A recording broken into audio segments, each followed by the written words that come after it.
Hello dear aspirants, આપ સર્વેનું અમારી YouTube channel game changing સાયકોલોજીમાં હાર્દિક સ્વાગત છે. આજના વિડીયોમાં આપણે પ્રોબેશન ઓફિસર, ચીફ ઓફિસર તેમજ અન્ય કેટલીક સરકારી પરીક્ષાઓ માટે સમાજ કાર્ય એટલે કે સોશિયોલોજી સબ્જેક્ટ અગત્યનો છે અને સાથે સાથે જે વિદ્યાર્થીઓ બેચરલ ઇન સોશિયોલોજી અને માસ્ટર ઇન સોશિયોલોજી સાથે સંકળાયેલા છે તો એમના માટે પણ ઓફકોર્સ આ વિડીયો અગત્યના છે. અને આ સબ્જેક્ટ અંતર્ગત આપણે ભારતીય સમાજની રચના અને તેનું વર્ગીકરણ એ પ્રકરણની ચર્ચા કરી રહ્યા છે. તો અગાઉના વિડીયોમાં આપણે કુટુંબ અને લગ્ન સંસ્થા વિશે અભ્યાસ કર્યો હતો. હવે આજના વિડીયોમાં આપણે જ્ઞાતિ સંસ્થા એટલે કે કાસ્ટ ઇન્સ્ટિટ્યુશન, એના લક્ષણો, એનો અર્થ, કયા કયા ફેક્ટર્સ જે છે એને એફેક્ટ કરે છે એ બધી વસ્તુઓ વિશે ડિટેલમાં અભ્યાસ કરવાના છીએ. તો જો તમે અગાઉના વિડીયોઝ જોયા ન હોય તો પ્લેલિસ્ટમાં જઈને એ વિડીયોઝ પણ ચેક કરી લેશો. હવે આજે એક નવા ટૉપિકની વાત કરવાના છે જે છે જ્ઞાતિ સંસ્થા એટલે કે કાસ્ટ ઇન્સ્ટિટ્યુશન. અત્યાર સુધી આપણે કુટુંબ અને લગ્ન સંસ્થા એટલે કે મેરેજ ઇન્સ્ટિટ્યુશન વિશે ડિટેલમાં વાત કરી ચૂક્યા છે. નાવ this is the third institution that we are going to discuss and that is જ્ઞાતિ સંસ્થા એટલે કે કાસ્ટ ઇન્સ્ટિટ્યુશન. તો જ્ઞાતિ સંસ્થા ભારતીય સમાજની એક વિશિષ્ટ લાક્ષણિકતા છે. આજે પણ એક મહત્ત્વના સામાજિક બળ તરીકે ભારતીય સમાજ જીવનના વિવિધ ક્ષેત્રોમાં ઓછા વધતા પ્રમાણમાં જ્ઞાતિનો પ્રભાવ જોવા મળે છે. હવે બેઝિકલી જો આપણે જ્ઞાતિની વાત કરીએ, કાસ્ટની વાત કરીએ તો એક પ્રકારની વિશિષ્ટ લાક્ષણિકતા છે અને એક સામાજિક બળ તરીકે પણ કાર્ય કરે છે. અને સમહાવ જો આપણે સમાજ જીવનની વાત કરીએ તો એના જે વિવિધ ફિલ્ડ્સ છે, ક્ષેત્રો છે, તો એમાં ઓછા વધતા પ્રમાણમાં બેઝિકલી આપણે જ્ઞાતિનો પ્રભાવ જોઈ શકીએ છીએ. હિન્દુઓના સામાજિક જીવનના લગભગ પ્રત્યેક ક્ષેત્રમાં જ્ઞાતિ સંસ્થાના તાણાવાણા ગૂંથાયેલા છે, જેની વ્યાપક અસરો હિન્દુ સમાજના ખોરાક, પોશાક, લગ્ન, રીત રિવાજો, કુટુંબ જીવન, વ્યવસાય વગેરે અનેક ક્ષેત્રો પર જોવા મળે છે. હવે બેઝિકલી આપણે સામાજિક જીવનની વાત કરીએ તો દરેકે દરેક ક્ષેત્રમાં ઓલમોસ્ટ જે જ્ઞાતિ છે તો એના જે તાણાવાણા છે, મતલબ જ્ઞાતિય આધારિત આપણે વ્યવસ્થા જોઈ શકીએ છીએ. એમાં પણ ખાસ કરીને હિન્દુ સમાજના જે ખોરાક, પોશાક, લગ્ન, રીત રિવાજો, કુટુંબ જીવન, વ્યવસાય વગેરે દરેકે દરેક ક્ષેત્ર ઉપર આપણે આ જ્ઞાતિ સંસ્થાની અસર જોઈ શકીએ છીએ. હવે સૌપ્રથમ આપણે જાણીએ જ્ઞાતિનો અર્થ એટલે કે વોટ ઇઝ કાસ્ટ. તો એમ.એન. શ્રીનિવાસન જણાવે છે કે જ્ઞાતિ એક વંશ પરંપરાગત અંતર લગ્નની પ્રથા ધરાવતું અને સામાન્ય રીતે એક જ સ્થળે વસ્તુ જૂથ છે. શું છે કે વંશ પરંપરાગત પ્રથા ધરાવતું એક સામાન્ય રીતે એક જ સ્થળે, ઓકે, સામાન્ય છે પ્લસ એ કોઈ એક જ સ્થળે વસ્તુ જૂથ છે તો એને આપણે જ્ઞાતિ તરીકે ઓળખી શકીએ. જુદી જુદી જ્ઞાતિઓ વચ્ચેના સંબંધોનું નિયમન શુદ્ધિ અને અશુદ્ધિના ખ્યાલો વડે થાય છે અને સામાન્ય રીતે એક સાથે બેસીને ભોજન કરવાનો વ્યવહાર સૌથી વિશેષ જ્ઞાતિની અંદર હોય છે. હવે શું છે કે એક બીજી જુદી જ્ઞાતિઓ છે એના વચ્ચેનું જે સંબંધ છે એનું મેનેજમેન્ટ જે છે એ બેઝિકલી શુદ્ધિ અને અશુદ્ધિના ખ્યાલો વડે થાય છે. પ્લસ એક સાથે બેસીને ભોજન કરવાનો જે વ્યવહાર છે એ સૌથી વિશેષ જ્ઞાતિની અંદર જ હોય છે. ધુરીએ જણાવે છે કે હિન્દુ સમાજ એવા વિભિન્ન જૂથોમાં વિભાજિત થયેલો છે જે જૂથોના સામાજિક પ્રતિષ્ઠાના સ્તરો અને પારસ્પરિક વ્યવહારનું ક્ષેત્ર પણ ભિન્ન ભિન્ન છે. પ્લસ જે ધુરીએ છે એ આપણે બેઝિકલી એવું કહી શકીએ કે સમાજશાસ્ત્રી એવું જણાવે છે કે જે હિન્દુ સમાજ છે એ ઘણા બધા વિભિન્ન જૂથોમાં વિભાજિત થયેલો છે અને પ્રત્યેક જે જૂથ છે એ શું કરે છે કે સામાજિક પ્રતિષ્ઠાના જે સ્તરો છે, પારસ્પરિક વ્યવહારો છે, એનું ક્ષેત્ર એ બધી વસ્તુમાં આપણે ભિન્નતા જોઈ શકીએ છીએ, એટલે કે અલગ હોય છે. હવે આપણે જોઈએ જ્ઞાતિના લક્ષણો એટલે કે કેરેક્ટરિસ્ટિક્સ ઓફ કાસ્ટ. તો ઘુરીએ ભારતની પરંપરાગત જ્ઞાતિનું સ્વરૂપ સમજાવવા માટે જ્ઞાતિના મૂળભૂત લક્ષણો દર્શાવ્યા છે.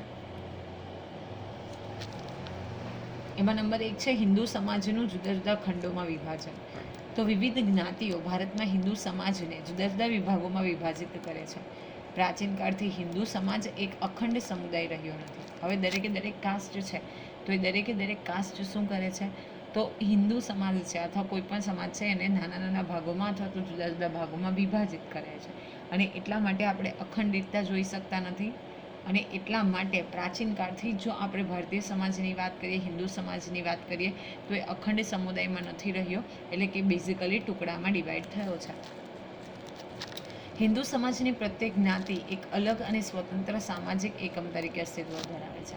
હવે જો આપણે હિન્દુ સમાજની વાત કરીએ તો દરેકે દરેક જે જ્ઞાતિ છે એ પોતે એક સ્વતંત્ર સામાજિક એકમ એટલે કે સોશિયલ યુનિટ તરીકે પોતાનું અસ્તિત્વ ધરાવે છે, જેમાં દરેક વ્યક્તિને જે તે જ્ઞાતિનું સભ્યપદ જન્મથી મળે છે. હવે જન્મ થતાં જ જે તે બાળક છે એને પોતાની જ્ઞાતિનું જે સભ્યપદ છે એ જન્મજાત મળે છે.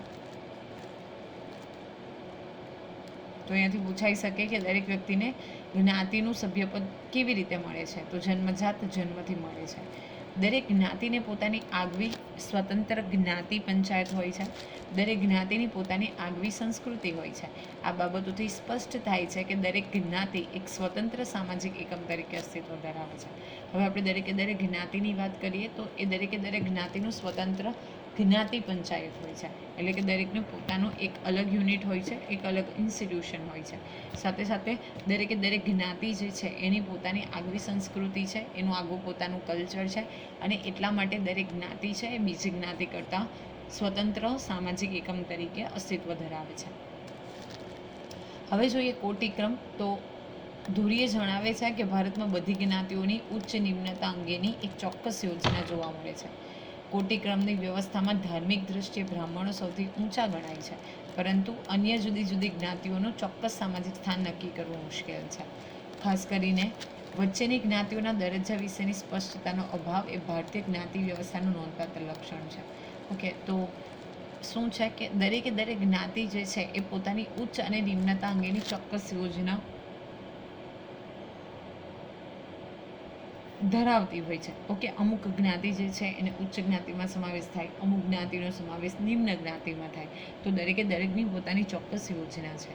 ઓકે, હવે આપણે બેઝિકલી કોટિક્રમ વ્યવસ્થાની વાત કરીએ તો જો ધાર્મિક દ્રષ્ટિએ જોઈએ તો એમાં બ્રાહ્મણોને સૌથી ઊંચા ગણવામાં આવે છે, પરંતુ જે બાકીની અન્ય જ્ઞાતિઓ છે તો એનું કોઈ ચોક્કસ સામાજિક સ્થાન નક્કી કરવું અઘરું પડી જાય છે. કારણ કે જો બ્રાહ્મણને તમે ટોપ ઉપર મૂકો છો, ઓરએલ્સ બીજી કોઈ જ્ઞાતિ છે જેને તમે સૌથી નિમ્ન કક્ષાએ મૂકો છો, તો આ બેની વચ્ચે જે બધી જ્ઞાતિઓ રહેલી છે તો એનો ક્રમ કેવી રીતે નિશ્ચિત કરવો, તો એ અંગે શું છે એક નોંધપાત્ર લક્ષણ છે. કારણ કે ખાસ કરીને જે વચ્ચેની જ્ઞાતિઓ છે એનો દરજ્જાના સ્પષ્ટતાનો અભાવ જોવા મળે છે ભારતીય જ્ઞાતિ વ્યવસ્થામાં. નેક્સ્ટ છે ખાનપાન અને સામાજિક વ્યવહાર અંગેના પ્રતિબંધો. તો ખાનપાન અને બીજા સામાજિક વ્યવહારો કઈ જ્ઞાતિ સાથે રાખી શકાય અને કઈ જ્ઞાતિ સાથે ન રાખી શકાય તે અંગેના બધા ઝીણવટભર્યા સામાજિક ધોરણો દરેક જ્ઞાતિમાં હોય છે. ખાનપાનના સંબંધો અને સામાજિક વ્યવહારોની બાબતમાં ભારતના જુદા જુદા પ્રદેશોમાં જુદી જુદી જ્ઞાતિઓના રિવાજોમાં પણ ઘણા તફાવતો જોવા મળે છે. હવે અલગ અલગ જ્ઞાતિઓમાં કયું ભોજન ખાવું, કયું ભોજન ન ખાવું, ઓકે, નોનવેજ ખાવું કે કેમ, ઓનલી વેજ જ ખાવું કે કેમ, તો દરેકે દરેક જે જ્ઞાતિ છે તો એમાં પોતાના જે ધોરણો છે, સ્ટેન્ડર્ડ્સ છે એ સેટ કરેલા છે. ઓકે, અને પ્લસ કે ભારતના જુદા જુદા પ્રદેશોમાં પણ જુદી જુદી જ્ઞાતિઓ જે રહેતી હોય તો એના રિવાજોમાં પણ ઘણા તફાવતો જોવા મળે છે. ફોર એક્ઝામ્પલ કે XYZ નામની કોઈ જ્ઞાતિ છે, રાઈટ, તો એ સુરતમાં રહે છે, ફોર એક્ઝામ્પલ ગુજરાતના સુરતમાં રહે છે, તો એના રીત રિવાજ અલગ. અને માની લો કે આ જ જ્ઞાતિ એટલે કે XYZ જ્ઞાતિ છે, એ આપણે સુરતનું એક્ઝામ્પલ લીધું, હવે માની કે આ જ જ્ઞાતિ છે BKમાં એટલે કે બનાસકાંઠામાં પણ રહે છે, તો જ્ઞાતિ સેમ છે, ધેટ ઇઝ XYZ, પણ આ બંનેની પ્રણાલીઓ છે, રીત રિવાજો છે, જે સુરતમાં પણ રહે છે અને BK એટલે બનાસકાંઠામાં પણ રહે છે, તો એ બંનેના રીત રિવાજોમાં પણ ફરક જોવા મળે છે, એટલે કે વિભિન્નતા જોવા મળે છે, ભલે જ્ઞાતિ એક છે છતાં પણ. ઓકે, તો આ પણ એક યાદ રાખવા જેવું છે.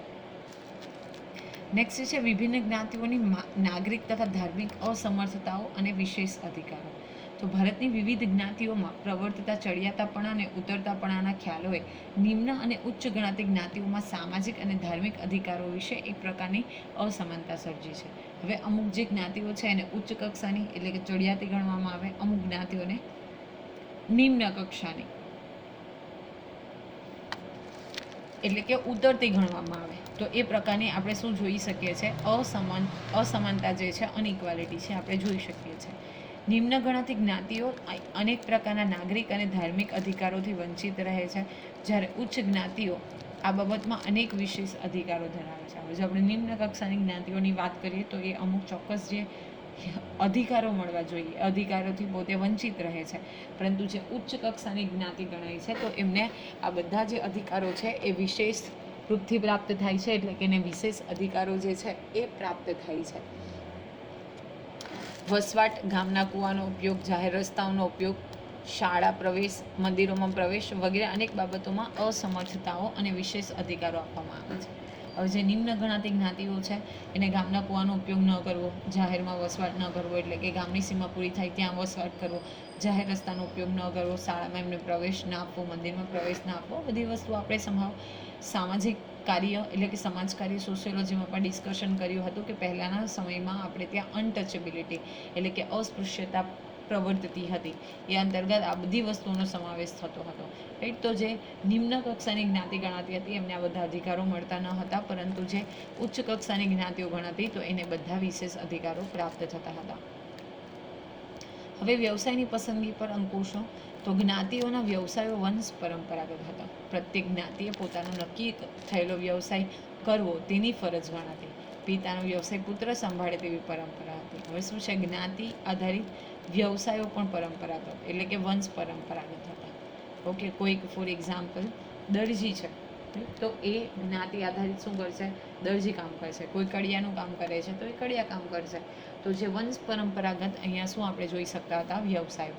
અને પ્રત્યેક જ્ઞાતિને પોતાનો જે નક્કી કરેલો વ્યવસાય છે એ જ કરવો પડતો હતો. ફોર એક્ઝામ્પલ કોઈક મોચી તરીકેની જાત ધરાવે છે તો એણે એ જ અંગેનો વ્યવસાય કરવો. અને જે પિતાનો વ્યવસાય હોય એ પુત્રની ફરજ બનતી અથવા તો પરંપરા હતી કે એનો જે વ્યવસાય છે એ પુત્ર સંભાળે. નેક્સ્ટ છે લગ્ન પરના પ્રતિબંધો.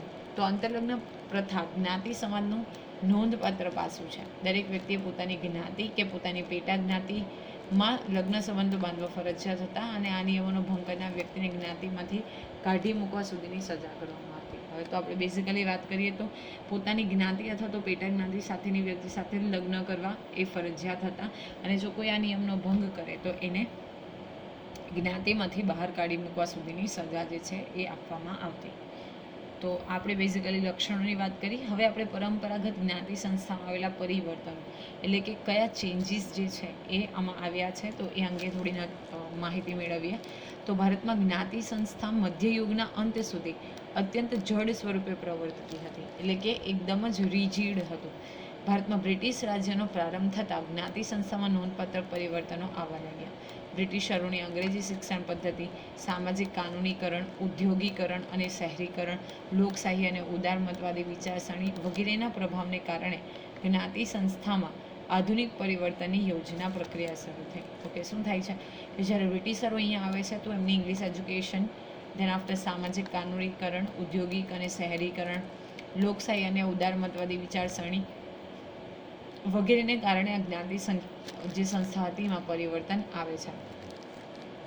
ભારત સ્વતંત્ર બન્યું ત્યારબાદ જ્ઞાતિ પરિવર્તનની પ્રક્રિયા વધુ ઝડપી બની છે અને સ્વતંત્ર ભારતમાં જ્ઞાતિ સંસ્થાના પરંપરાગત લક્ષણો જે છે એમાં નીચે મુજબના પરિવર્તનો આવ્યા છે.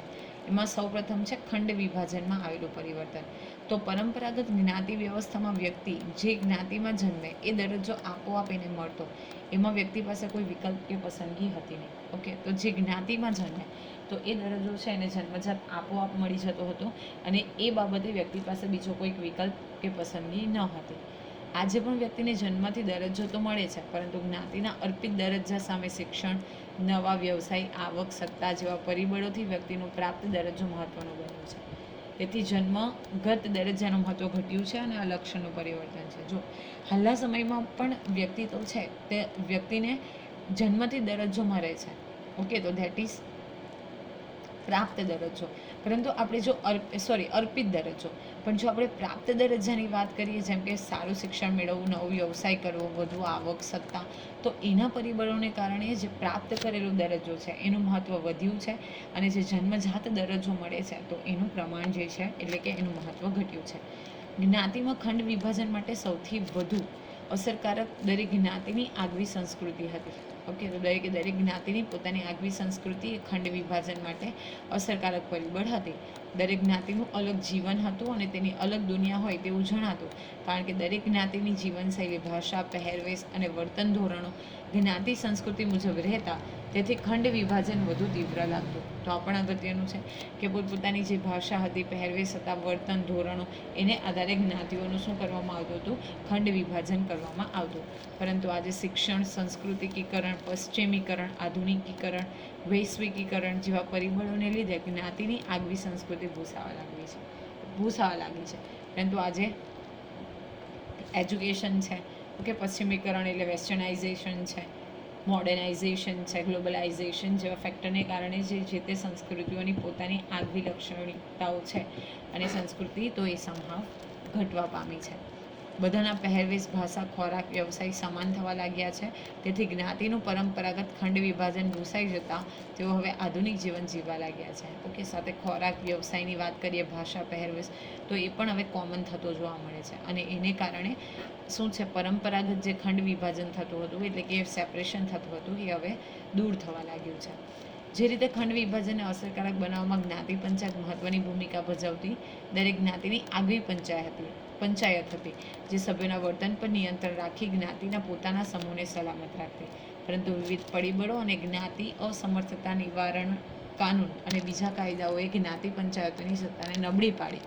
આથી જ્ઞાતિના સભ્યો આધુનિક જીવનશૈલી જીવવા લાગ્યા અને જે નિયંત્રણો હતા એની સામે બગાવત કરતા થયા, એટલે કે એની સામે બોલતા થયા. રાઈટ. તો આપણે પહેલાં જોયું કે જ્ઞાતિની પોતાની પંચાયત હતી તો એના આધારે વધારે પડતું જે ડિસ્ક્રિમિનેશન હતું એ આપણે જોઈ શકતા હતા, ભેદભાવ જોઈ શકતા હતા. પરંતુ બેઝિકલી એ વસ્તુને અહીંયા શું કરવામાં આવે છે?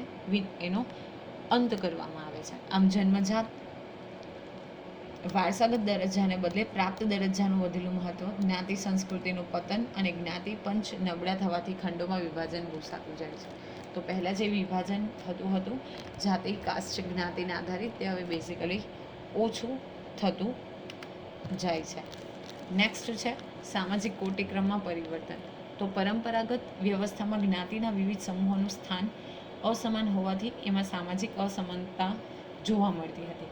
આ અસમાન દરજ્જાવાળા જ્ઞાતિ સમૂહો ચડતા ઉતરતા ક્રમમાં ગોઠવાયા હતા, જેને સામાજિક કોટિક્રમ કહે છે. શું છે કે જ્ઞાતિના વિવિધ સમૂહોનું સ્થાન અસમાન હતું અને એને કારણે આપણે સામાજિક અસમાનતા જોઈ શકતા હતા. હવે આ જે દરજ્જાવાળા જ્ઞાતિના સમૂહો હતા તો એને ચડતા ઉતરતા ક્રમમાં ગોઠવાયા હતા. એટલે કે જે જ્ઞાતિ છે એ સૌથી ઉચ્ચ કક્ષાની હશે, એને ટોપ ઉપર, જે નિમ્ન કક્ષાની હશે એને સૌથી બોટમમાં. તો એ રીતે શું કરવામાં આવતું હતું? ગોઠવવામાં આવતું, જેને આપણે સામાજિક કોટિક્રમ તરીકે ઓળખીએ છીએ.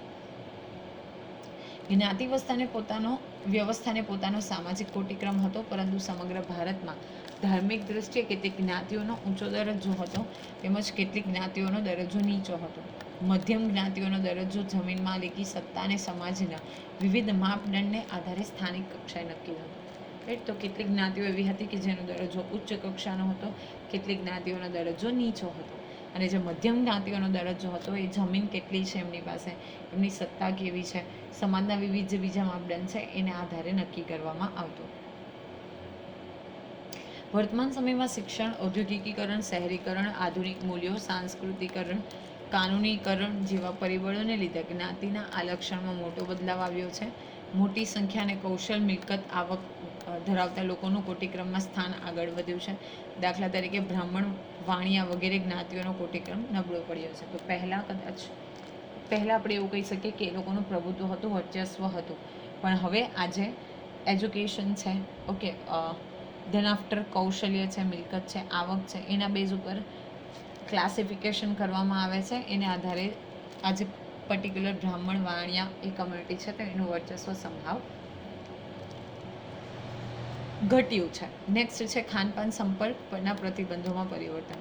કોને શું ખાવું, કોની સાથે ભોજન લેવું, કોના હાથનું ભોજન લેવું, કોની સાથે બેસવું, કોના ઘરનું પાણી પી શકાય, તેમજ કાચું ભોજન, પાકું ભોજનના ખ્યાલો તથા પરંપરાગત જ્ઞાતિ વ્યવસ્થામાં ખાનપાન અને સંપર્ક પર પ્રતિબંધો ખૂબ જ મજબૂત હતા. પ્રવર્તમાન સમયમાં શિક્ષણ, ઔદ્યોગિકીકરણ, શહેરીકરણ, આધુનિકીકરણ, પશ્ચિમીકરણ, કાનૂનીકરણ, વૈશ્વિકીકરણ, સંચાર સાધનો એટલે કે કમ્યુનિકેશન મીડિયાઝ ને લીધે આવા પ્રકારના પ્રતિબંધો નબળા પડ્યા છે. શહેરમાં તો તદ્દન નિર્મૂળ થવા માંડ્યા છે, એટલે કે શહેરમાં કોઈ ફોલો નથી કરતું અને ગામડામાં હજી થોડા અંશે જોવા મળે છે.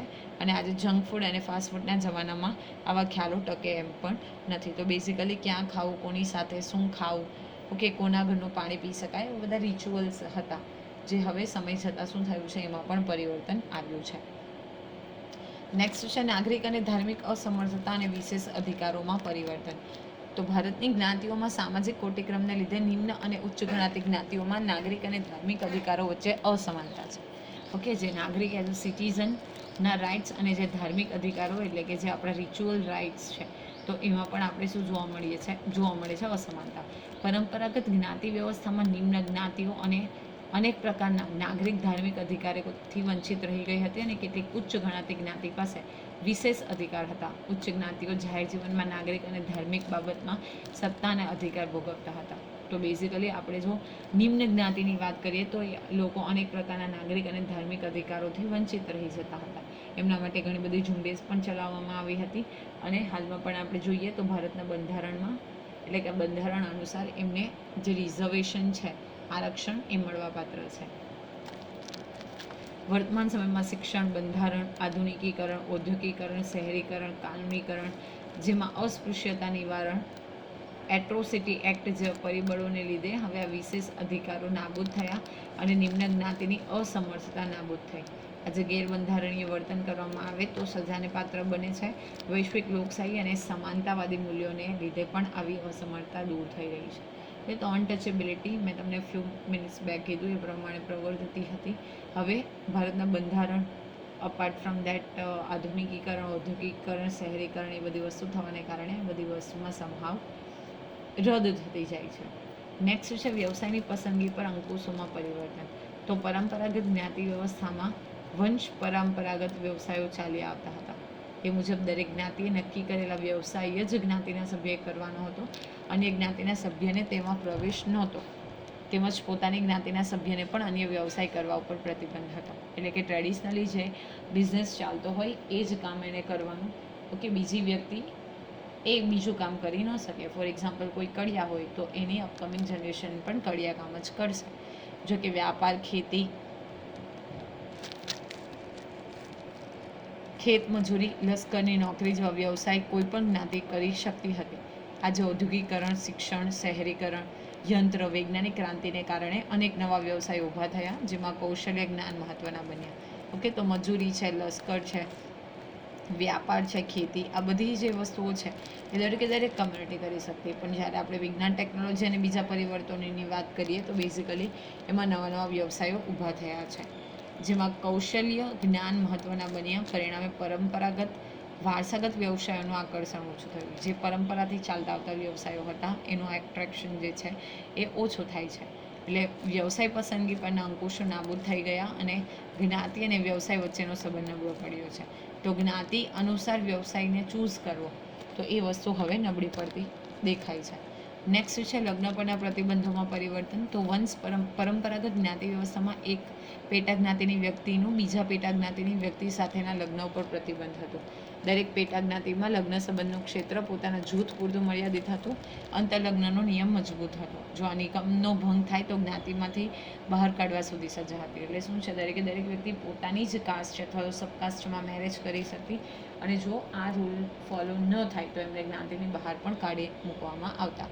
હવે બેઝિકલી આધુનિક સમયમાં 1954માં સ્પેશિયલ મેરેજ એક્ટ, 1955નો હિન્દુ મેરેજ એક્ટ, જ્ઞાતિ અસમર્થતા નિવારણ કાનૂન તેમજ શિક્ષણ, ઔદ્યોગિકરણ, શહેરીકરણ અને આધુનિક લોકશાહીના મૂલ્યો સ્વીકારવાને લીધે જ્ઞાતિ અંતરલગ્ન પ્રથા નબળી પડી છે. મતલબ જ્ઞાતિમાં જ લગ્ન કરવા એ જે પ્રથા છે એમાં ચેન્જીસ આવ્યા છે. હવે એકડા ગામનો ગોળ તેમજ પેટા જ્ઞાતિમાં બંધન નાબૂદ થયા છે, પરંતુ પોતાની જ્ઞાતિમાં લગ્ન કરવાનું વલણ ચાલુ રહ્યું છે. તેમ છતાં ઉપર આપણે જે પરિબળો ડિસ્કશન કર્યા એ પ્રમાણે આંતરજ્ઞાતીય આંતરધર્મીય લગ્નનું પ્રમાણ વધતું જાય છે. એટલે કે હવે ઇન્ટરકાસ્ટ મેરેજથી લઈને આપણે બેઝિકલી જો વાત કરીએ તો બીજી જ્ઞાતિમાં પણ લગ્નનું પ્રમાણ જે છે એ વધતું જાય છે અને એટલે જે પ્રતિબંધો હતા એ ધીરે ધીરે સમય જતાં નબળા પડવા માંડ્યા છે. તો આશા રાખું છું કે આજના વિડીયોમાં આપણે જે જ્ઞાતિ વ્યવસ્થા વિશે વાત કરી એમાં તમને સમજ પડી હશે. વિડીયો પસંદ પડે તો વિડીયોને લાઇક કરી અને શેર કરવાનું ભૂલશો નહીં. અને આવા જ વધુ વિડીયોની અપડેટ્સ મેળવવા માટે even you can subscribe our YouTube channel game changing psychology. Thank you for watching the video. Have a nice day.